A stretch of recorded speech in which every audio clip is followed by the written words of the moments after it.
오늘 우리에게 주시는 우리 주님의 말씀은 요한복음 15장 12절에서부터 14절까지의 말씀입니다. 요한복음 15장 12절에서 14절까지의 말씀. 우리가 계속 이제 요한복음에 나타나는 우리 예수님의 자기소개의 부분들을 묵상하고 보고 있는데요. 제가 받들어 봉독하겠습니다. 내 계명은 곧 내가 너희를 사랑한 것 같이 너희도 서로 사랑하라 하는 이것이니라. 사람이 친구를 위하여 자기 목숨을 버리면 이보다 더 큰 사랑이 없나니 너희는 내가 명하는 대로 행하면 곧 나의 친구라. 아멘. 이 본문을 가지고 예수는 친구다 라는 제목으로 여러분과 말씀을 나누도록 하겠습니다. 아시는 분은 잘 아시겠지만 저는 친구가 별로 없습니다. 되게 슬프죠. 네, 전 친구가 별로 없고요. 이제 곧 나누겠지만 저의 어떻게 보면 유일한 친구는 저랑 함께 사는 분이신 것 같아요. 그래서 제가 오늘 이 얘기 할 거라고 해서 민망해서 그런지 오늘은 안 왔네요. 오늘 안 왔는데요. 왜 저의 유일한 친구가 김민선 씨가 됐는지를 좀 나눌게요. 저는 뭐 집순이로 표현하자면 교회의 돌이었습니다. 언제나 교회에 있었습니다. 주말이면 중학교 때부터 저는 초등학교 6학년 때부터 분당에 이사 오면서 만나교회를 다녔는데 주말에 교회니까 너무 재밌는 거예요. 물론 그 전에도 교회 생활을 모태신앙으로 해왔고 부모님이 워낙 신앙생활을 여러 가지 봉사활동을 많이 하셨어서 어릴 적부터 교회에서 뭐 성가대하고 하고 뭐 교회에서 놀고 많이 해왔지만 분당에 이사 와서 제가 원래 다녔던 교회보다 훨씬 컸던 만나교회를 다니다 보니 재밌는 게 너무 많은 거예요. 교회에 악기도 있죠, 뭐 친구들도 많죠. 그러다 보니까 자연스럽게 친구가 별로 없는 제게 친구 그룹이 생겼는데 그것은 바로 교회를 함께 다니는 만나교회를 초등학교 6학년, 중학교, 고등학교 같이 다녔던 8일 또래 친구들이 저에겐 어떻게 보면 유일한 친구의 그룹이 되었습니다. 왜냐하면 제가 막 이렇게 뭐 학교 생활을 뭐 막 했던 것도 아니고요. 그냥 교회, 집, 학교 뭐 이렇게만 했었기 때문에 학교 친구들은 반이 바뀌면 또 멀어지고 뭐 이사를 가면 멀어지고 했는데 교회 친구들은 학교도 다르고 모든 게 달랐지만 늘 매주 만날 수 있었기 때문에 그랬던 것 같아요. 그런데 어느덧 제가 정신을 차려 보니까 그렇게 친했던 우리 8일 또래 친구들이 다 없더라고요. 하나하나 실명을 거론하면서 말씀드릴게요. 오늘 그 분에 해당되는 분들이 아무도 안 오셔서 더 마음 편하게 나눕니다. 제 친구 중에 한 분이 여러분들 아시는 분이 아시겠지만 정다운 목사님이 제 친구거든요. 정다운 목사님이 제 친구인데 미국 갔어요. 네, 같이 있다가 미국 갔고 김원기 집사님이라고 담임 목사님의 조카인데 이분도 캐나다로 갔어요. 이현주 선교사님이라고 저 어릴 적부터 같이 교회된 이현주 목사님인데 카자흐스탄으로 갔어요. 친했던 친구들이 다 외국을 갔습니다. 그나마 남아있는 친구들이 이제 친구라 부르며 좀 지내고 싶었는데 그 친구 중에 한 명이 이지연 사모님이십니다. 권호연 목사님, 마이블로 권호연 목사님의 사모님이 되셨어요. 이제 같은 교회 사모님이 되니까 이제 친구를 하지 못하고 만나면 뭔가 어색한 사모님 안녕 막 이렇게 해야 되는 그 지경이 되었습니다.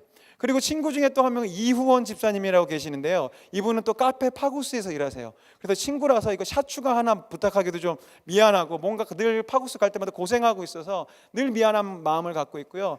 마지막 남은 친구가 박종일이라는 친구인데 우리 만청에 올해부터 리더를 하는데 그렇게 제가 불편할 수가 없어요. 왜냐하면 저의 모든 과거를 다 알고 있거든요.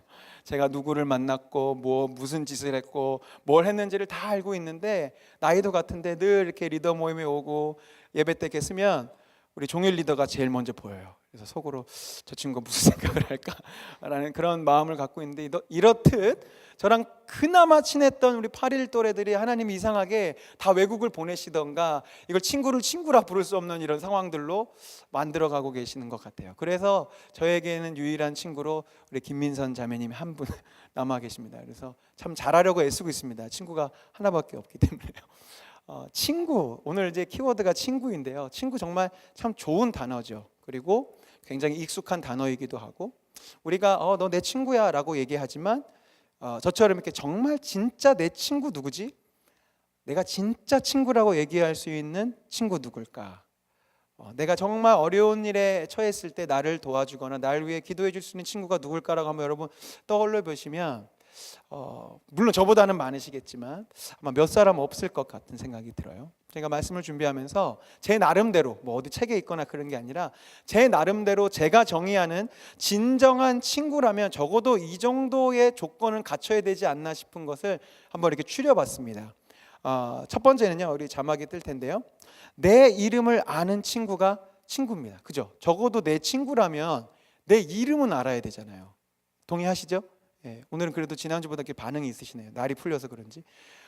얘기를 하나 드릴게요. 제가 직접 겪은 일이 아닌데 올해도 우리 성지순례를 갔습니다. 올해는 물론 만청에 광야 여행이 없지만 이번에는 이제 그 다윗의 그 일정들을 따라서 이제 담임 목사님과 우리 성도님들, 그리고 특별히 여러 가지 이제 설교에 써야 되는 영상들과 찬양 영상들을 찍기 위해서 미디어 간사님, 그러니까 영상 간사님, 음향 간사님, 뭐 이렇게 다 미디어 담당 목사님 해가지고 이렇게 출발을 하셨다고 해요. 그래서 이제 열심히 장면마다 장소마다 이렇게 찍는데, 한 번은 그렇게 장소를 이렇게 찍고 히브리 대학교라고 이제 예루살렘에 있는데, 이 히브리 대학교에서도 이제 뭘 찍을 일이 있어서 담임 목사님과, 이제 중요합니다. 등장인물을 잘 생각해 주세요. 담임 목사님과 박경식이라는 이름을 가진 영상 간사님과 음향 간사님과 몇 분의 이제 스태프들만, 다른 분들은 다 숙소로 돌아가시고 이제 촬영만 해야 돼서 히브리 대학에 남았는데, 이 영상 간사님이셨던 박경식 간사님이 뭘 찍느라 이 나머지 일행들을 놓쳐버린 거예요. 그래서 정신을 차려보니까 담임 목사님과 음향 간사님과 몇몇 일행들하고 이 영상 간사님이 이제 헤어져 버린 거죠. 그런데 저도 이제 이스라엘 몇 차례 다녀왔지만 가이드가 아닌 경우에서는 전화가 잘 안 돼요. 항상 인터넷이 되는 곳에서만 카톡으로 이렇게 주고받거나 했기 때문에 잃어버렸는데 뭐 연락할 방법도 없고요. 아무리 학교를 돌아다녀봐도 찾을 수가 없는 거예요. 그래서 담임 목사님 우리 흩어져서 다 찾아보자라고 이렇게 해서 담임 목사님하고 음향 간사님이 한조가 돼서 이 박경식이라는 간사님을 찾으러 갔고요. 나머지 이제 스태프들이 또 이 박경식 간사님을 찾으러 이렇게 출발을 하는데, 제가 이 이야기를 음향 간사님한테 들은 거예요. 음향 간사님하고 담임 목사님이 가는데 이제 점점 시간은 가고 빨리 또 찾아야 그 다음 일정을 가는데 아무리 찾아도 안 보이는데 담임 목사님이 갑자기 찾아다 이름을 외치기 시작했던 거예요. 이경식! 이경식! 근데 그 옆에 같이 가고 있던 음향 간사님이 이건 뭐 웃을 수도 없고, 그렇다고 담임 목사님 저 이경식이 아니고 박경식입니다라고 할 수 없어서 이경식 하는 거 그냥 뒀대요. 근데 이름이 틀려서 그런지 모르겠지만 결국은 박경식 간사님은 이렇게 열심히 찾고 있는 건데 모르고 혼자 호텔로 돌아가 있었다고 합니다. 어쨌든 제가 이야기를 듣는데 참 우픈 얘기였어요. 우리 목사님도 이 간사님의 존재를 물론 알고 있었지만 친구는 아니었던 거죠. 친구였으면 이경식이 뭡니까? 박경식 했을 텐데 아직 이렇게 아직 친구까지는 아니고 가까운 함께 교회를 섬기는 또 직원으로서 또 청년으로서 사랑하고 계시는 건 제가 분명히 알지만 네, 이경식이라고 부르셨어요. 여러분, 만약에 내 친구가 내 성을 모른다면 친구 아니죠. 넌 성이 뭐지? 그냥 알고 지내는 사이일지 모르겠어요. 친구는 내 이름을 알아요. 단순히 이름을 안다는 건 그냥 어떤 세 글자를 안다는 것이 아니라 내 존재 자체를 충분히 기억하고 있고 알고 있다는 뜻이 되겠죠. 그래서 저는 진정한 친구의 첫 번째 조건은 내 이름을 알아야 된다라고 생각하고요. 두 번째는 나와 함께 있는 것을 기뻐할 수 있어야 진짜 친구가 아닌가 싶어요. 나랑 같이 있는데 맨날 싫고 나랑 같이 있으면 짜증나고 나랑 재미없어 하면 친구 아니죠. 직장 동료잖아요. 친구는 싫든 좋든 같이 있는 게 좋아요. 슬플 때도 같이 있는 게 낫고 좋을 때는 같이 있는 게 낫고, 같이 뭐 여행을 간다든지 게임을 한다든지 그렇게 같이 끼리끼리 하는 게 너무 좋을 때 그걸 친구라고 얘기합니다. 또 진짜 친구는 내 아픈 이야기를 나눌 수 있어야 돼요. 뭐 좋은 일, 뭐 피상적인 일들만 나누는 게 아니라 어느 순간에는 내가 가지고 있는 깊은 고민들, 아픔들을 그렇게 나눌 수 있어야 친구라고 저는 생각해요. 근데 요 정도 세 가지 조건만 돼도 참 좋은 친구일 수 있는데, 조금 더 좋고 진짜 친구라고 할 수 있는 거 한 가지 조건이 더 추가되지 않을까 싶어서 고민해 봤어요. 그것은 뭐냐면 그 아픔과 문제를 나누기만 하는 것이 아니라 해결을 해주거나 무언가 방법을 제시해 줄 수 있는 친구가 좋은 친구라고 생각해요. 저는 이제 8일 또래 친구들이 이제 진짜 친구는 맞아요. 열심히 다 흩어지고 떠나고 때로는 서로를 욕하고 뭐 그런 일들이 있지만, 그래도 저는 진짜 친구라고 생각했는데, 저희들이 내 아픈 이야기를 참 많이 나눴었어요. 무슨 이야기냐면 연애 상담을 서로 해줬어요. 근데 지금 생각하면 정말 어리석은 일이에요. 지코가 석자인 것들이 연애 한번 못 해본 것들이 서로 코치해 주는 거야. 야, 너 있잖아, 이렇게 저렇게 해서 걔랑 사귀는 걸 안 되는 거야. 자기도 못 사귀고 있으면서 막 그렇게 아픈 얘기를 나누는데요. 조금 이제 저희 대학 올라고 하니까 이제 이런 고민을 나눌 때 방법을 제시해 주더라고요. 소개팅을 주선해 주기도 하고요. 누구를 소개시켜 주고 막 이런 일들을 이렇게 그냥 듣기만 그래 힘들었구나 이게 아니고 내 친구니까 좋은 사람이 있으면 소개도 시켜 주고 뭐 좋은 무슨 물건이 있으면 소개도 시켜 주는 어떤 그런 일도 하고요. 저랑 정다운 목사님은 또 그런 또 감사한 사랑의 관계가 또 있는데 제가 이제 치고 있던 기타가 있었어요. 이 기타, 전에 기타가. 근데 이 기타가 자꾸 고장이 나서 어려워하고 있을 때 그 얘기를 어떤 성도님이 들으시고 참 감사하게도 저에게 참 큰 금액의 헌금을 해주셔서 저는 이제 새 기타를 사게 됐습니다. 그리고 저는 어떻게든 그 옛날 기타를 잘 고쳐서 쓰고 싶은 인간의 욕심이 있었어요.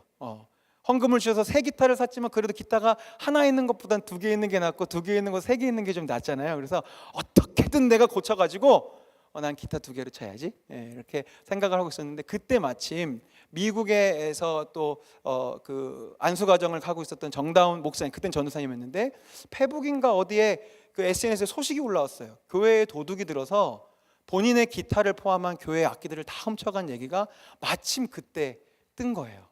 그때 주님이 제 안에서 말씀하시기 시작했습니다. 너 기타가 두 개여서 뭐하냐?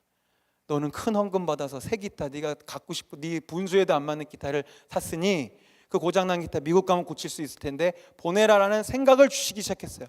거절했습니다. 하나님 아닙니다. 미국 가도 못 고칠 겁니다. 제가 반드시 고칠 겁니다. 근데 계속 그 울림이 있어서 다운 전도사님에게 제 기타를 이제 보냈죠. 그리고 많은 시간이 지났어요. 지나고 정다운 목사님이 다시 미국을 갈 때 이곳에서 이제 쓰던 같은 사택에 있었는데 냉장고와 세탁기를 처음에 이제 중고로 팔아본다 그러다가 그걸 우리가 이제 사겠다 그러면 하려고 했는데 그냥 주고 갔어요. 그래서 왜 이걸 그냥 주냐 했더니 그때 네가 나한테 줬던 기타가 늘 생각이 난다고. 그래서 어차피 미국 가면 좋은 거 살 거니까 이 세탁기와 냉장고를 주고 가겠다고 이렇게 주고 갔어요. 그래서 얼마나 좋은 세탁기로 빨래를 하고 살아가는지 모르겠습니다. 친구는 그런 거죠. 어려움이 있을 때, 힘든 일 있을 때 뭐 없는 돈을 만들어 도와주면 참 더 좋겠지만 그러긴 힘들어도 내가 혹시라도 해줄 수 있는 게 있다면 좀 해주고 도와주는 게 친구인 것 같아요. 여기까지만 해도 참 진짜 좋은 친구인데 한 가지 더 욕심 부려보고 생각해봤습니다. 이쯤 되면 이거 진짜 좋은 친구인데 다섯 번째 친구의 조건은 뭐냐면 날 위해 대신 죽어줄 수 있는 친구. 지금 다 속으로 그러죠. 에이, 그런 친구가 어딨어. 그렇죠. 그런 친구가 어딨어요. 예를 들어서 내 심장에 문제가 생겼어요. 8일 또래 친구들 카톡방이 있는데 거기에 제가 예를 들어서 올린다 쳐봐요.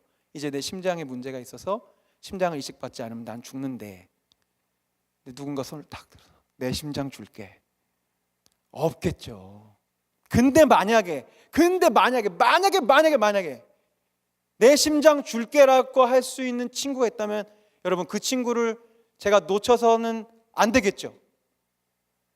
그냥 고마워 하고 잊어버리면 안 되겠죠. 만약에 그런 일은 없지만 있기가 참 어렵지만 만약에 날 위해서 나를 살리기 위해서 대신 자기는 죽을 수 있다라고 하는 친구가 만약에 있다 그러면 그 친구 절대로 포기하고 놓쳐서는 안 돼요.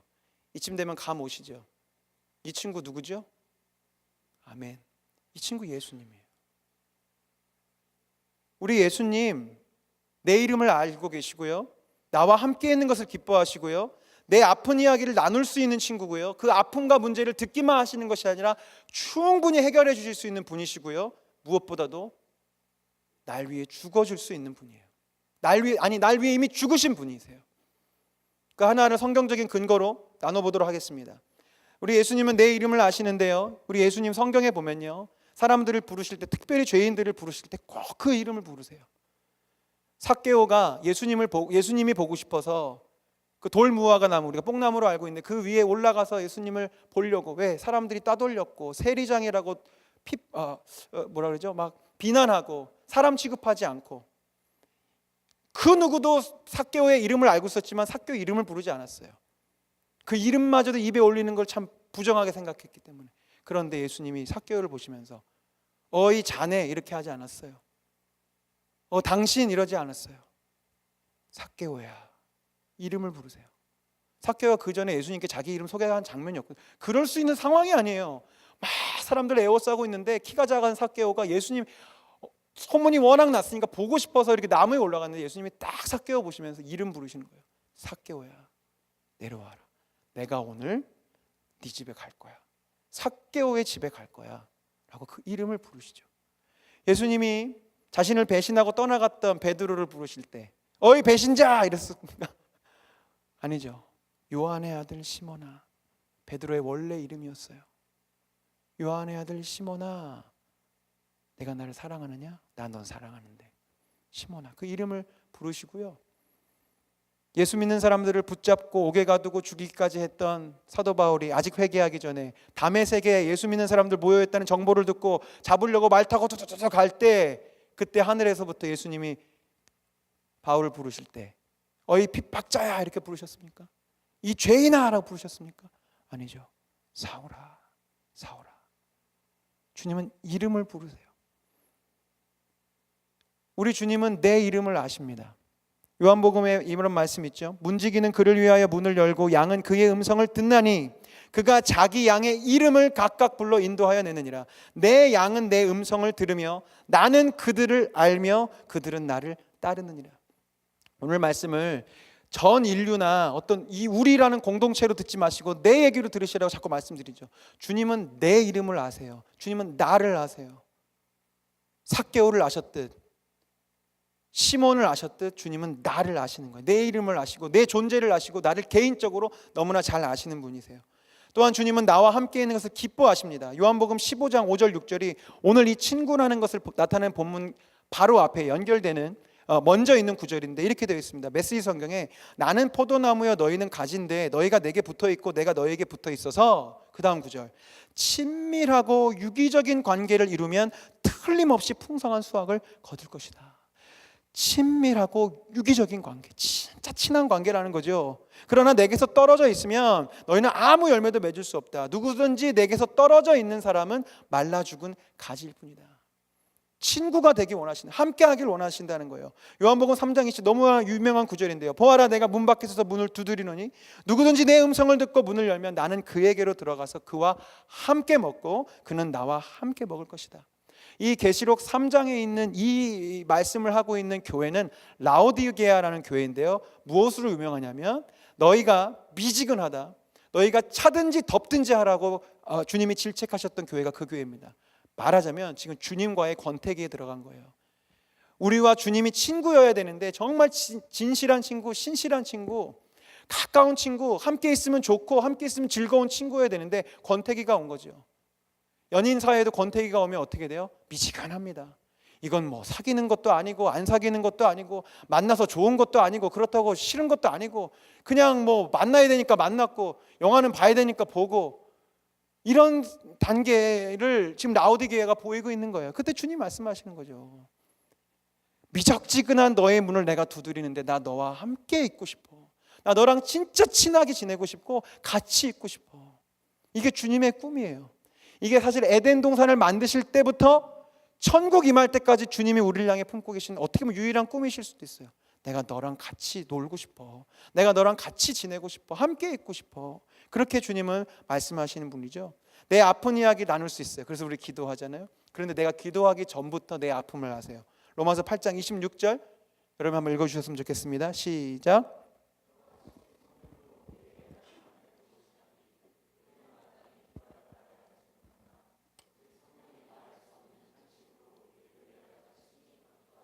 아멘, 아멘. 더 설명드리지 않아도 알겠죠? 우리 주님은 이미 내 아픔을 알고 계세요.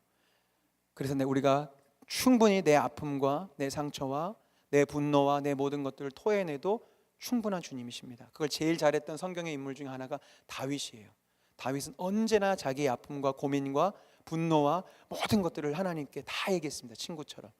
네 번째, 우리 예수님은 그 아픔과 문제를 해결해 줄 수 있는 분이신데 요한복음 15장 7절 너희가 내 안에 거하고 내 말이 너희 안에 거하면, 이게 바로 뭐냐면 너랑 나랑 진짜 찐득한 친구가 되면 무엇이든지 원해도 구해.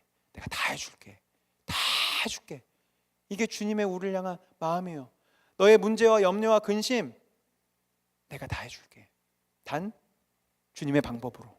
항상 우리가 우리의 방법을 생각해서 이 구절을 볼 때마다 에이 이거 내 삶엔 잘 안 되던데요. 이제 내 기준으로 봐서 그런데 분명히 우리 주님은 하나님의 방법으로 그 일을 해결해 주는 것이 주님의 뜻이라면 반드시 일하시는 주님이신 줄 저는 믿습니다. 마지막 다섯 번째, 날 위해 대신 죽어줄 수 있는 친구. 이건 뭐 우리 모르지 않죠. 우리 그거 묵상하기 위해서 고난주간 지나고 있잖아요. 오늘 예수님이 이렇게 얘기하세요. 사람이 친구를 위하여 자기 목숨을 버리면 이보다 더 큰 사랑이 없다.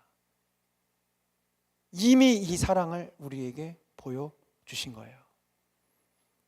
말씀을 매듭지면서 여러분들에게 도전을 드립니다. 이제 소개팅은 끝났습니다.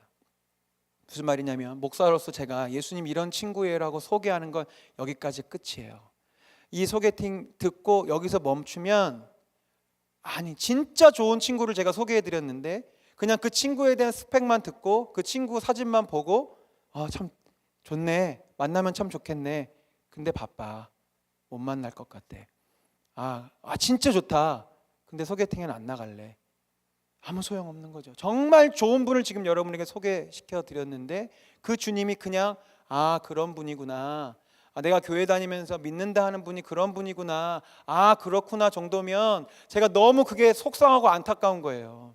제가 청년 목사로서 우리 청년들에게 계속 잔소리처럼 예수님에 대해서 얘기하고 복음에 대해서 얘기하고 가르치는 이유가 무엇이냐면, 저부터도 그랬지만 우리가 예수님에 대해서 모르는 것도 아니고 하나님에 대해서 모르는 것도 아닌데 왜 우리가 이렇게 예수님을 믿으면서도 희말이 없이 살아가고 괴로우면서 살아갈까? 그냥 아는 것에서 늘 머물러 있기 때문입니다. 그 주님이 나의 주님이 되셔야 돼요. 그 주님을 오늘 내가 만날 수 있어야 하는 거예요. 이번 한 주간 저희 만청 아침 묵기에서는 주님의 식탁이라는 제목을 가지고 아침마다 말씀 듣고 우리 성찬에 임하고 있는데, 이번 한 주간 내내 이우대 목사님이 이 성찬의 의미를 선포하고 설교해 주시는데 엊그젠가요 어젠가요 이런 얘기를 해주신 거예요. 이우대 목사님이 딱 이렇게 한 학기 자취를 하신 적이 있대요. 이분이 한동대 출신이신데 포항에서 학교 기숙사가 아닌 이제 자취를 하시는 그 시간이 있었는데, 자취를 할 때 룸메이트 형이 매우 사색적이고 철학적인 형이었답니다. 그때 당시 이우대 목사님이 24살이었으니까 그 형도 참 나이가 그렇게 많진 않았을 텐데, 그 형이 갑자기 잠자리에 누웠는데 단둘이서 상상해보세요. 단둘이 있는데 갑자기 근엄한 목소리로, 철학적이고 사색적인 목소리로, 우대야, 외로움의 반대말이 뭐라고 생각하니? 물어봤대요. 제가 설교를 밑에 듣고 있는데 진짜 무서웠겠다. 남자 둘이 누워서 자고 있는데 갑자기 외로움이 뭐라고 생각하니? 그래서 목사님이 그때는 이제 청년이었겠죠. 형 잘 모르겠어요. 결혼인가? 막 얼버무리다가 그냥 되게 둘이 잤대요.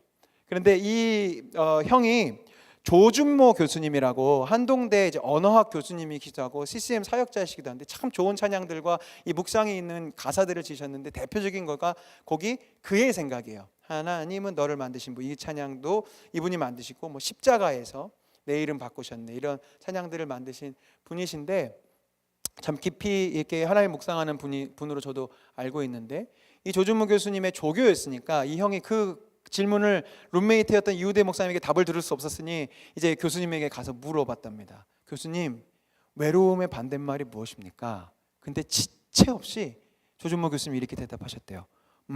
외로움의 반대말은 임마누엘이지. 네. 무슨 말인지 아세요? 인간은요, 그 외로움을 해결하기 위해서 돈을 많이 벌어보기도 해요. 근데 잠깐은 그 외로움이 사라지는 것 같지만 우리 다 알죠? 그렇게 산 거, 그렇게 얻은 거, 그렇게 얻은 친구들이 내 깊은 외로움을 해결해 주지는 않는 것 같아요. 물론 우리가 충분한 돈을 벌어본 적이 없어서 늘 어렴풋이 그래도 그렇게 돈이 많으면 그런 외로움 사라질 수 있지 않을까요? 라고 생각하지만, 간접적인 일이긴 하지만 요즘 뉴스에 계속 나오잖아요. 재벌 3, 4세들의 그런 일탈과 마약과 그런 말도 안 되는 범죄 행각들을 볼 때 겪지 않아도 알 수 있을 것 같아요. 저들이 저렇게 많이 갖고 저렇게 돈을 써도 얼마나 그 마음이 공허하고 외로우면 그런 마약을 하고 그런 이상한 그런 성에 대한 문제들을 일으키고 그럴까. 아무리 가져봐도 그 외로움이 해결되지 않는 거죠. 물론 제가 뭐 이런 결혼이나 진정한 친구의 관계 부정하는 것은 아니지만 이렇게 결혼한 분들이 여기 보이는데 결혼을 해도요 나만 가지고 있는 그 외로움을 내 배우자가 해결해 주지 못할 때가 덜어 있고요. 정말 사랑하는 자녀들이 함께 있지만 이 자녀들에게 말할 수 없는 뭔가 괴로움과 외로움은 사실 남아 있어요. 정말 좋은 인간의 친구가 있어도 깊은 곳에 있는 그 외로움은, 그 공허함은 채워줄 수가 없어요. 그런데 이 조준모 교수님의 말처럼 외로움의 반대말은 임마누엘이지. 나와 함께 하시는 하나님이 내 친구 되시고 내 안에 계시고 나를 붙잡아 주신다는 것을 정말로 믿는 사람은 그 외로움이 싹 사라지게 되는 거예요. 왜? 완전하신 그분이 그 완전하신 사랑으로 나를 붙잡고 계시고 나를 사랑하고 계시기 때문에. 우리 찬양팀 나와주시고요. 제가 매일매일 이 아침 묵기 주님의 식탁을 하면서 저희들이 이 자리를 기획하면서 이렇게 했어요. 오신 분들은 아시겠지만 테이블을 이렇게 있고요. 내가 앉을 자리 또 옆 사람이 앉을 자리에 딱 맞은편에 자리 하나를 만들어 놓고 동일하게 세팅을 한 뒤에 꽃 한 송이를 이렇게 두었습니다. 예수님이 지금 여기에 앉아 계시다는 것을 상징하기 위해서 둔 건데 이것은 상징이 아닙니다. 정말로 주님은 그 자리에 내가 기도할 때, 내가 주님께 집중할 때 바로 그곳에 계시는 거예요. 왜? 내가 너희와 영원히 함께 있겠다고 말씀하셨거든요. 근데 말씀드렸죠. 우리가 이 간단하고 명확하고 어려울 것 없는 이 신학적 명제를 늘 그냥 추상적인 개념으로만 생각해요. 내가 너희와 함께 할 거야. 임마누엘. 내가 너에게 보혜사 성령을 줄 것인데 그가 영원히 너희와 함께 할 거야. 너를 고아처럼 버려두지 않을 거야. 라는 이 진리를 우리가 정말로 믿지 않고요, 늘 개념으로만 생각해요. 근데 여러분, 늘 평생토록 생각하십시오. 정말로 주님은 내 안에, 내 곁에 계시는 겁니다. 정말로 그 주님은 내 앞에 앉아 계시는 겁니다. 지금 주님은 이 예배의 공간과 정말로 주님 이곳에 계신 것입니다. 당신의 사랑하는 아들인 제가 부족하지만 조금 하나님 아는 거지만 막 이렇게 주님 소개하는 거 보면서 아마 흐뭇해 하실 거예요. 그 주님 지금 여기 계세요. 지금 여러분 안에 계세요. 제가 어제 말씀을 듣고 묵상하면서 기도를 하는데 감격이 몰려오더라고요. 세상 모두가 알고 있는 그 위대한 분이 지금 내 앞에 앉아 계시다니. 그 놀라운 능력을 베풀어 주신 그 하나님, 그 유명한 하나님, 다윗의 하나님이었고 모세의 하나님이었고 우리가 막 예수님 영화에서 봤던 그분이 지금 내 앞에 앉아 계시다. 너무 감사하다. 그분이 내 이름을 아신다고? 그분이 내 아픔을 아신다고? 내 공허함을 아신다고? 너무 든든했어요. 사랑하는 여러분, 예수님은 진짜 좋은 친구십니다. 제가 말씀드린 5가지가 어떤 비유적인 신학적인 표현이 아니고 정말 그런 분이세요. 우리 주님은 내 이름을 아세요. 우리 주님은 나와 함께 하고 싶어 하시고요, 우리 예수님은 내 아픈 이야기를 듣고 싶어 하세요. 우리 예수님은 그 얘기를 들으시면서 어떻게든지 해결해 주고 싶으세요. 방법을 제시해 주고 싶으시고요, 좋은 사람을 붙여주고 싶으시고요, 무언가 하나님께서 하실 일들을 하고 싶어 하세요. 그리고 나를 살리시기 위해서 날 위해 죽으셨어요. 우리가 그분을 정말 나의 주님으로 고백할 수 있어야 돼요. 결단 찬양을 놓고 고민을 했어요. 처음에는 친구, 또 고난주간이니까 십자가 이 단어에만 제가 집중을 해서 곡을 하는데 이 곡이 아닌데 저 곡이 아닌데, 근데 갑자기 제 마음속에 하나님이 온 땅의 주인 이 찬양 고백해주면 안 되겠니라는 마음 주셨어요. 그러고 보니까 이 가사에 이 친구의 요소가 다 들어있더라고요. 온 땅의 주인 되신 주님이 내 이름을 아세요. 출애굽 그 놀라운 역사를 펼치시면서 이집트를 벌벌 떨게 했던 그 주님이 내 이름을 아신다. 내 이름을. 그리고 나를 사랑하시기 위해서 날 위해 십자가를 지셨어요. 그래서 우리는 충분한 거예요. 내 삶이 주님의 것인 것이 가장 안전한 것입니다. 이 시간 우리가 이 고백을 하게 될 텐데, 다시 마지막으로 오늘 계속 말씀드리네요. 제가 걱정이 돼서 이 찬양할 때 멍게 그냥 하지 마시고 딱 주님 앞에서, 제가 오늘 찬양하면서 그냥 기도합시다 뭐 이런 얘기를 굳이 하지 않고 싶어요. 그냥 여러분들 이 찬양을 계속 부르셔도 좋고요, 기도를 하셔도 좋은데, 분명한 것은 지금 두 눈을 감으면 지금 바로 내 앞에 그 가장 좋으신 친구가 나랑 놀고 싶으셔서, 나랑 함께하고 싶으셔서, 내 이야기를 듣고 싶으셔서 두 팔 벌려서 웃고 계시는 그 예수님을 한번 상상하시면서 찬양했으면 좋겠어요. 그 상상은 실제입니다. 그 주님이 여러분을 사랑하십니다. 우리 고백하고 기도하고 찬양하겠습니다.